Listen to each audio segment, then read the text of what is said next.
안녕하십니까. 한문학 강좌 TV를 맡은 한의사 이한영입니다. 예, 반갑습니다. 자, 이제 저도 상당히 부담스러운 글입니다. 예, 저도 상한론 전문 가운데 제가 그래도 이해하고 여러분들한테 자신있게 말씀드릴 수 있는 거는 한 40% 정도 되지 않을까. 30%에서 40% 되지 않을까. 나머지는 저도 경험하지 못했던 증상들인데 그것을 마치 제가 그렇게 아는 것처럼 여러분들한테 해석하는 게 굉장히 저도 불편하고 어렵습니다. 솔직히 얘기해서. 그러나 또 맡은 일이니까 또 저도 여러분 옛날에 그 학기라는 책에 보면은 얘기 학기편에 보면 교학 상장이라는 말이 있어요. 가르치고 배우는 것이 서로 반반이다. 여러분이 제 얘기를 듣고서 배우는 부분이 있듯이 저도 여러분들한테 명색이 일종의 그래도 가르치는 거니까 가르치는 입장에 훨씬 더 여러분보다 제가 더 배우는 게 많습니다. 왜냐하면은 글을 한 번이라도 더 봐야 되고 또 여기다가 억지로라도 주석을 달기 위해서는 생각을 많이 해야 됩니다. 듣는 사람보다 제가 오히려 많이 보면은 10배 정도가 넘는다고 볼 수가 있어요. 혹시 내가 가르치는 데 있어서 강의하는 데 있어서 빠진 부분 실수하지 않을까? 오만 가지 여러 가지 경우수를 다 생각을 하기 때문에 가르치는 게 곧 공부하는 거다. 배우는 거다. 저는 여러분 후배들 제 나이 21, 2, 3살 때부터 제 친구들 후배들을 가르치기 시작했어요. 제가 여러분 얼마나 많이 그 후배들을 통해서 공부를 했는지 여러분들은 상상하기 어려울 거예요, 여러분. 근데 이거는 어떤 위치에 있던 사람도 마찬가지입니다. 교수라는 어떠한 직업의 위치에 있는 사람들은 어떤 것을 강의할 때 처음부터 끝까지 다 외우고 그 내용을 다 파악할 정도가 돼야지 가르칠 수가 있어요. 제가 예전에 젊었을 때 그 어떤 붓글씨를 서예를 공부한 적이 있었습니다. 예. 근데 사람의 그 나쁜 점이 뭐냐면 남을 가르쳐 주려고 하는 거 좋아해요. 여러분 저기 회원님 가운데 골프 치시는 분 있죠. 골프 한 5, 6개월 하면은 초보자를 가르쳐 주고 싶어요. 입이 근질근질해서 못 견딥니다. 그러니까 이게 사람의 속성이에요. 맹자도 그랬잖아요. 남을 가르치게 하는 걸 너무 좋아한다고 사람들은. 예. 자, 그런데 3년 어떤 분야에든지 3년을 공부한 사람이 초보자를 한 3개월 정도 가르칠 수가 있어요. 3년 정도 한 사람이. 예. 최소한 10년, 20년 한 사람이 어떤 사람을 한 3년 정도 가르칠 수가 있다는 거. 예. 그러니까 공부를 하면서 저는 젊었을 때 그러지 못했는데, 그러려면 어떻게 해야 되죠? 후배들한테 가르쳐 주려면은 일단은 외우는 것은 기본이에요. 그리고 주석서. 우리가 보통 주자주 말고 주자의 각주라는 게 있잖아요. 우리가 지금 통용되는 어떤 그 사사상의 각주. 저는 몇 번, 어떤 경우는 정말 수백 번, 수십 번, 또 여러 차례 다 봤습니다. 왜? 실수하지 않으려고. 또 그것 말고도 일본 사람들은 어떤 식으로 해석을 했는가? 노자 같은 경우도 주석이 수백 개죠. 역사적으로 아주 유명한 거 빼놓고도 이루 말할 수가 없습니다. 자, 그런 거를 다 보게 돼요. 가르치려고 하면은. 그래서 제가 여러분들한테 무슨 강의를 한다 그러지만 그건 건방 떠는 얘기고 형식적인 얘기고 실질적으로 제가 왜 글을 쓰냐면은 또 이게 글을 쓰는데 엄청난 집중을 필요합니다. 그러니까 아 다르고 어 다른 거예요. 제가 여러분들한테 강의한 이 내용들이 여기에 보면 예를 들어서 이런 주석들 있잖아요. 이게 최종적으로 제가 여기에 써놓은 것과 최종적으로 출판돼서 나가는 게 조금씩 다를 수가 있어요. 왜냐면은 느낌이 다르기 때문에 그러는 거예요. 해석하는 방식이 변형이 바뀌면은 문맥이 조금씩 바뀌는 경우가 있습니다. 그래서 어떻게 보면 제가 최종적으로 쓴 책은 제가 여러분들한테 강의하는 내용이 한 90%는 맞지만 그 중에 10%는 조금 차이가 있을 수 있다는 점. 왜냐하면 그때그때마다 느낌이 다르기 때문에 그런 겁니다. 자, 이 조문을 우리가 한번 보죠. 상한 오륙이다. 근데 여기서 이 사람은 결용이 이렇게 체크가 되지 않는다. 결용하지 않았네 이런 소리죠. 이게 왜 썼죠? 이 사람은 상한 오륙이 돼서 결용이 될 거라고 예상을 했다는 거죠. 그런데 자기가 생각하는 증상과 다르다고 했기 때문에 이상하게 결용이 있을 법도 한데 없네라고 쓴 거예요. 그죠? 그러면은 결용이 없다고 하는 전제 조건이죠. 예. 그런데 이 사람은 배를 눌러보니까 배가 말랑말랑하다는 거예요. 예. 이런 말 여러분 우리가 절대로 가볍게 봐서는 안 된다는 거. 상한론 조문에 이런 거. 예. 복부가 부드럽다. 우리 환자들한테 진찰을 할 때 백의 어떤 복부가 빵빵한지 말랑말랑한지 체크를 해야 된다는 거. 그리고 맥이 허하다. 자, 이런 표현은 뭐죠? 이게 잘못된 표현입니다. 허라고 하는 거는 원래는 맥이 미하다, 맥이 약하다라는 말도 조금 문제가 있는데 맥이 미하다, 맥이 또 지하다 이런 표현이 맞죠. 맥이 허하다라고 하는 것은 일종의 이 조문을 보는 사람한테 편견을 조장을 시켜준다. 편견을 준다. 예. 맥이 허하니까 보해라는 뜻이죠. 예. 그런 뜻이 아니에요, 여러분. 이거 잘못 이해하면 잘못 큰일 납니다. 그리고 다시 이 사람이 수족이 골랭한 경우는 합법을 쓰면 안 된다. 여러분, 복이 말랑말랑하고 맥도 잡히지도 않고 손발이 찬 사람한테 누가 합법을 씁니까? 이 말이 안 되는 거잖아요, 이 조문은. 근데 왜 이런 말을 썼겠습니까?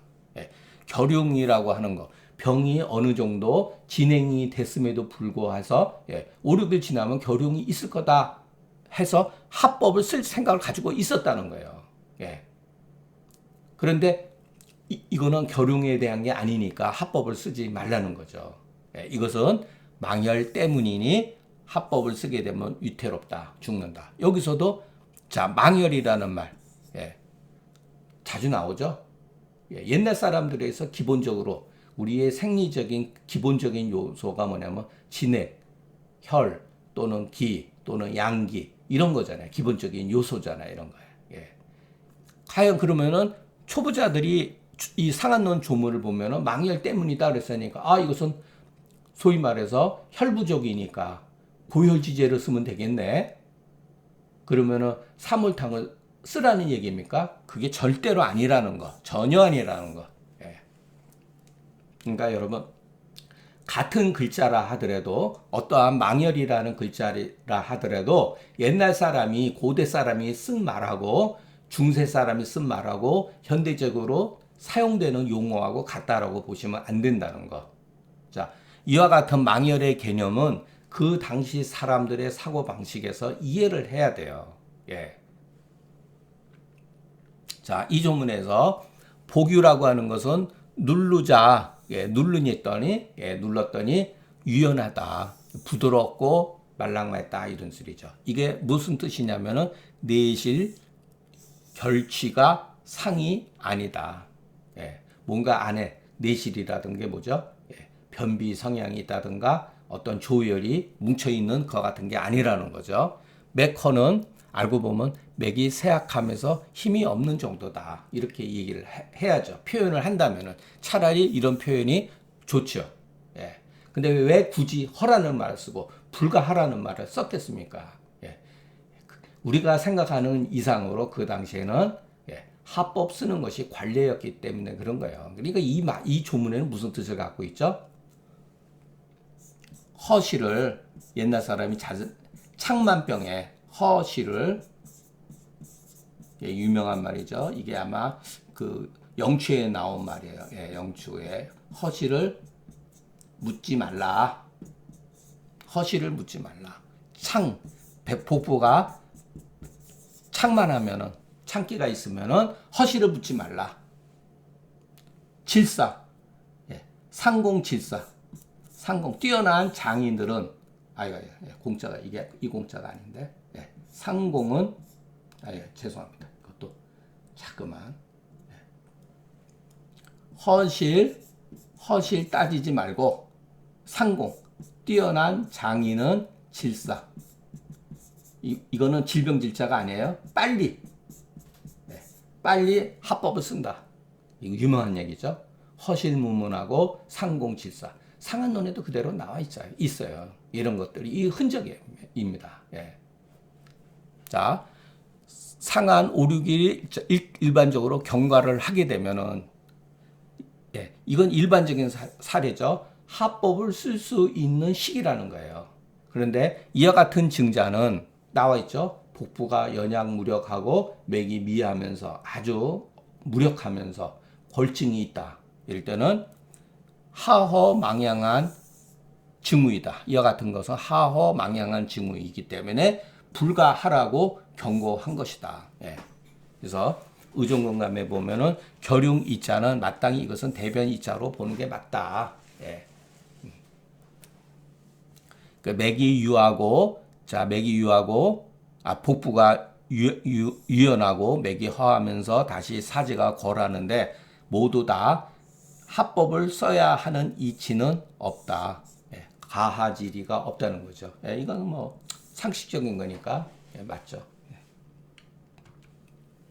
자, 이제 제가 이제 말씀드리고 싶은 건 이 얘기예요. 예. 옛날 사람이 소위 망열이라고 말한 것은 실로 후세 사람들이 말하는 혈 부족과 다른 개념이다. 예, 이것을 동일시하면 안 된다는 거. 예. 또 심지어 자 망열이니까 하니까 내경에 의해 가지고 이런 식으로 해석하는 사람도 있기 때문에 제가 말씀드리는 거예요. 모두 다 간혈 망실의 연고로서 여기다. 오히려 간혈 망실의 연고로서 여겼다는 거예요. 이게 여러분 논리적 비약이죠. 이런 해석들은. 그래서 어떤 결과는 모두 다 이것은 내경에 간장혈이라는 말 나오죠. 예를 들어서 심주혈, 간장혈 뭐 이런 식으로 나오잖아요. 또 어떨 때는 간은 주군한다, 근육을 주관한다 이런 식으로 표현이 있잖아요. 이런 이론을 따라서 하는 거예요. 설령 소문에 그 같은 가설들이 오늘날 어떤 의안과 우연히 맞는 경우도 있어요. 우연히 맞을 수도 있죠. 옛날 사람 정말 어떻게 하면 이렇게 잘 알았지? 왜냐하면 간에 이렇게 혈액을 이렇게 보관하는 창고로 여겼다는 거. 일부 맞기도 하거든요. 우연히 맞기도 한단 말이에요. 그러나 조문의 뜻은 이 경우에 보혈제로 치료하라는 게 아니라 마땅히 회양제로 치료하라는 뜻입니다. 잘못 이해하면 안 된다는 거. 이런 말도 사실은 후세 사람들이 만들어 놓은 말이죠. 이것도 뭐, 보혈제 하면은 사물탕. 이거 과장된 말입니다. 과장된 설이에요, 여러분. 과장된 개념. 사군자탕은 복이제. 자, 이거 전부 다 사군자탕은 복이제. 아닙니다. 사군자탕 복이제가 아니에요. 이것은 결과죠, 결과. 사물탕은 일종의 윤제로 보는 게 맞아요. 윤제. 진액을 조금 충족시켜주고 윤제로 보는 게 맞습니다. 자, 보혈제라고 하면은 이것을 입증을 해야 되잖아요. 이게 현실적으로 어려운 얘기죠. 그러면 사군자탕 먹으면 어떤 혈액의 수치에 이상이 없을까요? 뭐 도움이 될 수 있죠. 사군자탕 엄밀하게 말해서 위중무력, 소화기에 약간 물이 차 있으면서 소화기가 무력하면서 심화 비경이 있을 때는 사군자탕이 아주 좋은 약이죠. 그 결과가 복이제라는 말은 틀린 말은 아니죠. 그러니까 덮어놓고 사군자탕은 복이지제, 사물탕은 보혈지제 이런 식으로 생각을 해가지고 이럴 때는 보혈지제로 쓰면 되겠구나 하는 것은 망상이에요. 그러니까 상한론 조문을 전혀 이해하지 못해서 나오는 발상들이죠. 자, 발열하는데 골증이 있다. 이거 여러분 어렵죠. 몸에서 막 열이 나는 것 같은데 손발이 차다는 거예요. 그리고 7일 동안 설사를 하는 경우는 치료하기가 어렵다. 이렇게 설사를 계속 할 때는 여러분 이 사람이 거의 뭐 탈진됐죠. 그러면 열이 나오면 안 되는데 열이 난다는 거예요. 이렇게 어렵다는 얘기죠. 벌병 7일에 당해서 마땅히 발열해야 되는데 도리어 설사하는 것은 양기가 물러나고 양기가 소생하지 않고 소생하지 아니해서 비단 뭐뭐뿐만 아니다 이런 소리 비도라고 하는 것은 사지가 권랭할 뿐만 아니라 이렇게 해석을 해야 돼요. 사지가 권랭할 뿐이 아니요 또한 어떠한 한사가 이에서 성했기 때문에 이것은 제가 의정군감 요 말이 멋있어서 그냥 발췌했습니다. 한이 이에서 성악이기 때문에 어려운 거다. 뭐 여러 써봤겠죠. 뭐 진무탕이라든가 뭐 여러 가지 어쨌든 간에 부자재를 썼겠죠. 그런데도 결국은 치료가 안 됐다는 거.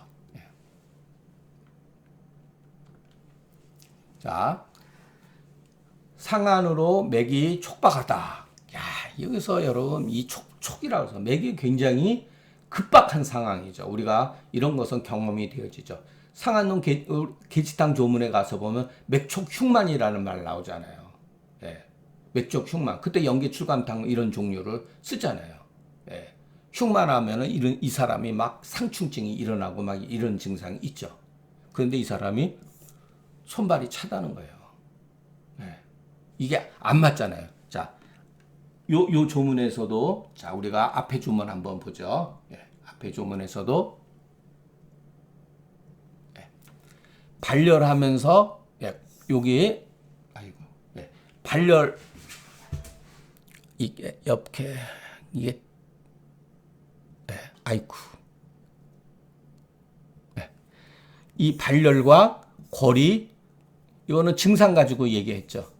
증상에 서로 상반적인 것. 근데 이 다음에 조문은 뭐죠? 맥이 촉박하다, 권력하다. 이거는 맥하고 이렇게 얘기했죠. 이런 걸 바로 호문으로 이해를 해야 된다. 호문. 맥촉에는 어떻게 보면 발열 현상이 있는 거예요. 몸에서 열이 나는 것 같은데 막 심장도 두근두근하고 그러는데 수족이 차다는 거예요.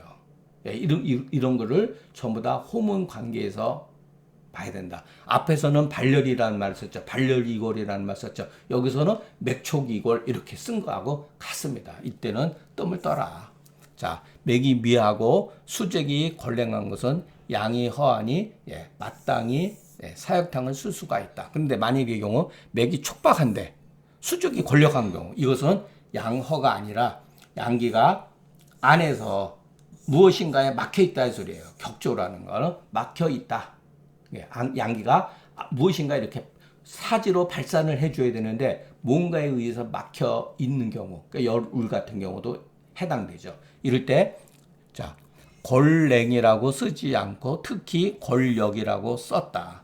역이라고 하는 표현, 그냥 권랭이라고 쓰지 왜 권력이라고 썼을까?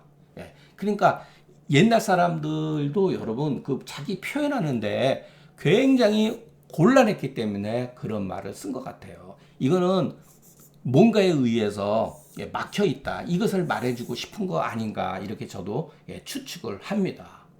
그렇지 않으면 역 대신에 냉이라고 쓰죠. 쓰지 말던가. 그래서 역이라는 말은 그래서 이 촉박한 것과 이렇게 서로 대응 관계가 있는 게 아닌가 이렇게 추측할 수가 있습니다. 그래서 이런 해석이 가능한 거예요. 맥촉하고 수족 권력은 이것은 양어가 아니다. 보통은 양어의 권력은 양어인데 맥이 촉박하니까 그래서 양기가 무엇인가 내부에서 이위에서 무엇인가 때문에 이렇게 막혀 있다. 고로 권랭이라고 쓰지 않고 권력을 특별히 쓴 것이다. 이거는 제 판단입니다.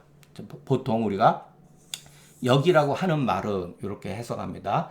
역이라고 하는 말은 이렇게 이것은 순하지 못하고 순리대로 따라가지 못하고 반대로 가는 경우를 우리가 역이라고 하죠. 의정군감에서 그래서 이거를 해석을 뭐냐면 이때는 그 사역탕을 쓸 정도는 아니다. 양만 통하게 해주되 열이 심하게 이렇게 도와줄 필요는 없다. 이런 소리예요. 이 사람이 열이 없는 게 아니기 때문에 무언가에 막혔기 때문에 그렇기 때문에 뜸으로 이렇게 가볍게 떠주면은 이게 풀릴 수가 있다는 소리죠. 자, 고를 회복하되 음을 손상시켜서도 안 된다. 이렇게 해석을 했습니다. 이게 나름대로 고유지식이에요. 뜸을 뜬 이유에 대해서 설명해 놓은 것 같습니다. 물론 저도 이해하기는 뭐 쉽지는 않습니다. 자, 상안에 그 맥이 활하다, 여러분. 활맥 같은 경우 분명히 있죠. 근데 궐하다. 이거 정말 당황스럽죠. 굉장히 당황스럽습니다. 자, 그런데 이유열야하다. 이와 같은 이유는 이에 열이 있기 때문이다. 여기에 보면은 써 있자가 빠져 있어요. 생략된 거예요. 여기에 고자, 고자가 빠져 있는 거죠. 열이 안에서 있기 때문이다. 이거에 대한 이거 뭐죠? 해석이죠. 이것은 추리죠, 여러분. 단정 지으면 안 됩니다. 옛날 사람도 이와 같은 현상에 대해서 고민을 했다는 거예요. 증상과 맥이 안 맞는 거예요. 상반되는 현상이 벌어진 겁니다. 이걸 어떻게 해석을 했죠? 맥은 파떡파떡 뛰는데 환자는 자기는 춥다고 그래요. 손발이 차요. 이거 정말 당황스럽죠. 이때 백호땅을 쓴다는 거예요. 왜? 리에 열이 있기 때문에. 열이 울체된, 그러니까 후세 사람의 말로 하면은 열이 울체된 거죠. 열이 울체된 거. 이런 경우 여러분 많습니다. 의외로 많아요, 여러분. 자, 여러분 그 도한이라고 하더라도 무조건 그 기가 허해서 땀이 나니까 고표시키고 예를 들어서 보증이 있게 단계열이라든가 이런 거를 무조건 쓰면 안 된다는 거. 어떨 때는 여러분 체격이 아주 좋고 땀을 삐직삐직 흘리면서 밤에도 땀 흘리는 사람이 있습니다. 이럴 때는 여러분 백호탕을 써가지고 백호탕만 가지고 되는 게 아니라 피부가 두꺼운 사람들은 예를 들어서 형계라든가 방풍하고 같이 써서 표열도 풀어주면서 땀을 일부러 낼 필요가 있어요. 그래야지 열이 떨어져야지 땀이 나오지 않는 경우도 있습니다. 이게 기른 게 어려운 거죠.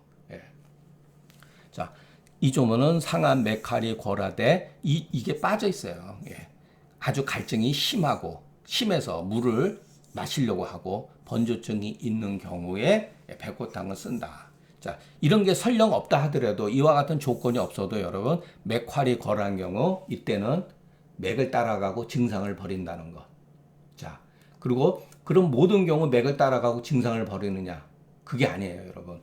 맥이 활하고 맥이 삭하는데 무조건 양기가 떨어지고 음기가 뭐 성하고 이런 게 아니라 이 사람이 수기가 발작하는 데에 따라서 맥이 촉하는 경우도 있고 반대로 맥이 침하고 지하는 경우도 있다는 거.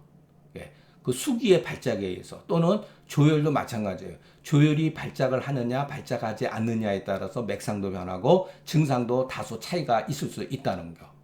그래서 어떨 때는 맥을 따라서 맥을 위주하고 증상을 버려야 되는 경우가 있고 어떤 경우는 증상을 취하고 맥을 버려야 되는 경우가 있습니다. 정말 저도 말은 이렇게 하는데 이런 거 당하면은 정말 고민 많이 합니다.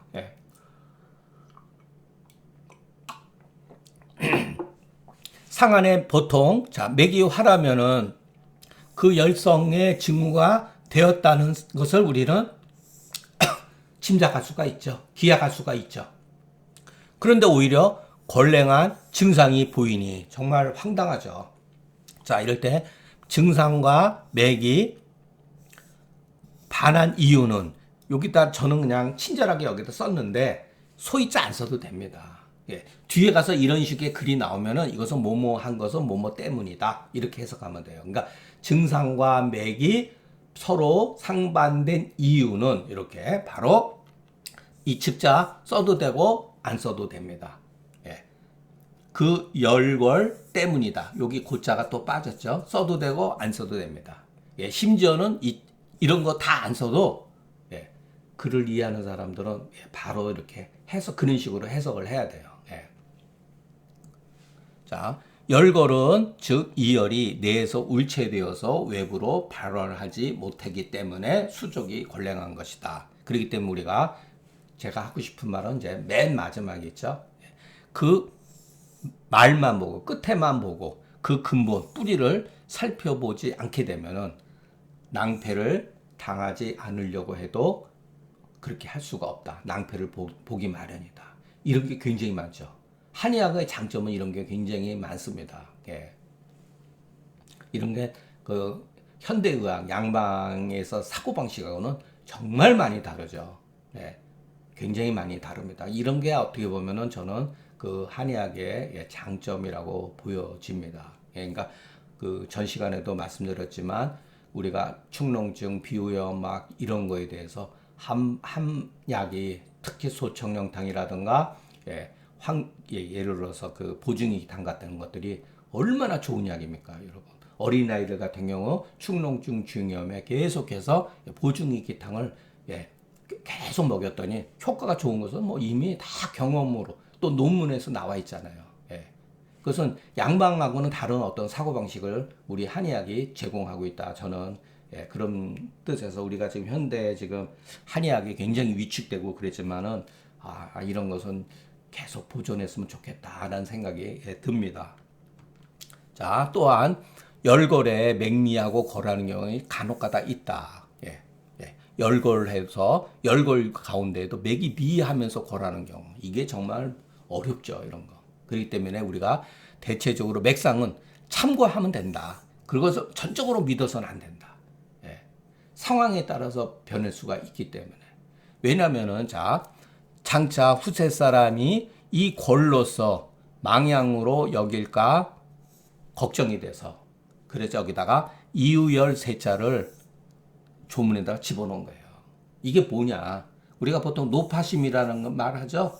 노인네가 손주들을 위해서 근심 걱정하는 말. 야, 차 조심해라. 물 조심해라. 불 조심해라. 이런 거예요, 여러분.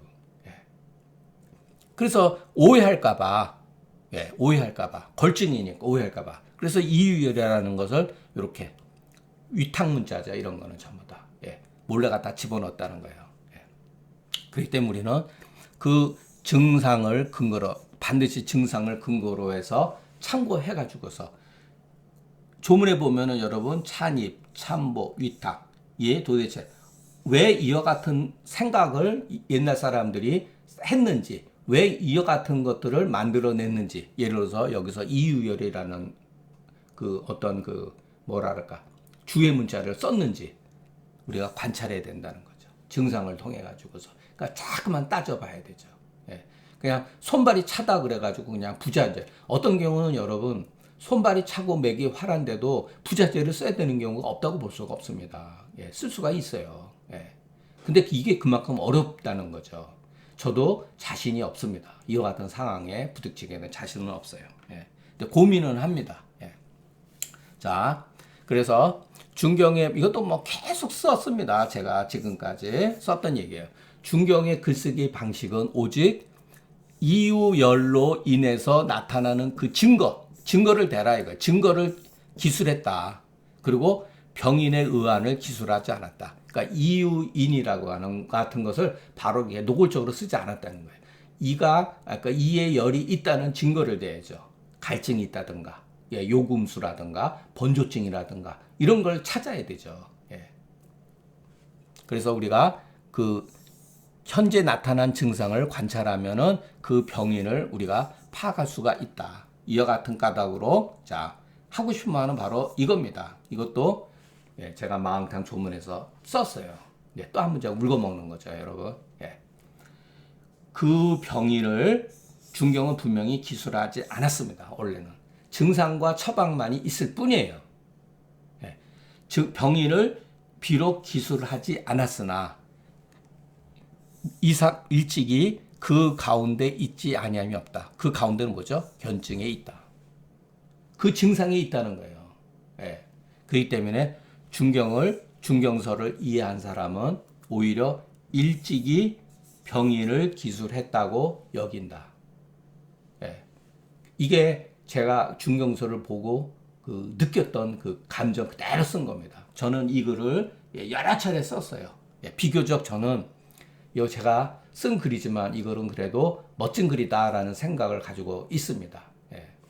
분명히 어떠한 현상에 대해서 이 현상의 원인을 알고 있었기 때문에 처방을 쓴 거죠. 이 현상의 원인을 이해하지 못하고 처방을 쓸 리가 없죠. 그러니까 현상과 처방을 보게 되면은 이 사람이 중경이든 누가 됐든지 간에 고대 사람들이 이 현상에 대해서 어떻게 생각하고 있는지 알고 있다는 것. 자, 그러니까 중경서는 뭐죠? 문제를 주고 과정이 없어요. 답을 자, 이 답이 그러면 무조건 올바르냐? 중경이 생각하는 답이에요. 중경이 생각하는 답. 중경의 생각. 예. 우리가 이걸 배우고 있는 겁니다. 그러니까 어떠한 이 현상이라고 하는 문제에 대해서 중경이 제시한 처방이 무조건 옳다는 얘기가 아니에요. 예. 중경은 이렇게 생각했었다. 우리가 이것을 배우는 거죠. 자, 어떠한 현상에 대해서 중경이 답을 줬어요. 답을 제시했습니다. 그런데 이것은 중경이 생각하는 답이라는 거예요. 우리의 답이 아니고 금원 시대가 사람이 생각한 답이 아니에요. 이거는 고대 사람들이 생각하는 답인데 이게 상당히 합리적인 면이 많다는 것. 예. 황달이라든가 난치병 이상한 게 가면은 그건 문제가 있는 것도 있지만 보편적으로 일반적으로 상당히 현대의학에서 놓치고 있는 부분이 있다는 것. 예. 이게 여러분 그래서 자, 그 현상과 이 해석 이게 철학에서 가장 중요한 문제입니다. 예. 현상 현상은 옛날서부터 지금까지 변하지 않는 거예요. 예. 이것은 옳고 그름의 문제가 아니라 그랬죠. 해석은 뭐죠? 시대에 따라서 사람에 따라서 변할 수 있다는 것. 자, 현대의학도 20년 전에 학설하고 지금 학설하고 많이 바뀐 게 있잖아요. 근데 우리 한의학은 별로 안 바뀌었어요. 예. 고전에 대해서 막 지나친 미화도 있기 때문에 그런 것도 있지만 해석은 바뀔 수가 있다는 거. 예. 그래서 우리가 상한론을 해석하는 데 있어서 저는 과거의 방법을 그대로 썼다면은 양방생리라든가 현대의 어떤 생리병리를 잘 이해한 사람이 상한론 조문 이 현상에 대해서 현대학적으로 멋있게 해석할 수 있다는 것. 예. 그래서 이 가운데 처방은 어느 정도 이렇게 변할 수 있다는 것을 우리가 열어놓고 생각을 했으면 좋겠습니다. 예. 그래서 여러분 이 현상과 해석은 아주 중요한 문제입니다. 예. 자, 오늘 강의는 여기서 마치겠습니다. 경청해 주셔서 감사합니다.